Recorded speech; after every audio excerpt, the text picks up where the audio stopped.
حضرت ابو ہریرہ رضی اللہ تعالیٰ عنہ سے روایت ہے کہ پیارے آقا صلی اللہ علیہ وآلہ وسلم نے فرمایا، جو قربانی کرنے کی گنجائش رکھتا ہو اور وہ قربانی نہ کرے تو اس کے لیے آپ نے کیا وعید فرمائی؟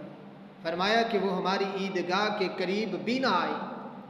پورے گھر کی طرف سے ایک قربانی نہیں کی جا سکتی، ہر بندے کا ایک جداگانہ فریضہ یا واجب ہوتا ہے جس نے خود ادا کرنا ہوتا ہے۔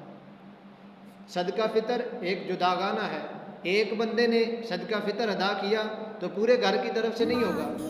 حج ایک جداگانہ ہے، ایک بندے نے حج ادا کیا تو پورے گھر کا حج ادا نہیں ہوگا۔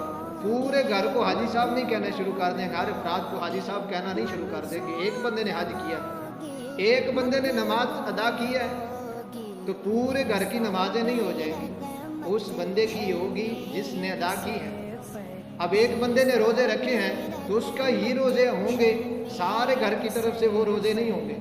ایک بندے نے رکھے ہیں تو اس کے ہی ادا ہوں گے۔ اسی طرح قربانی بھی جس پر واجب ہے اس نے ادا کی ہے تو اس کی ہو گئی، باقی سب نے جس نے نہیں ادا کی اس کی نہیں ہوگی۔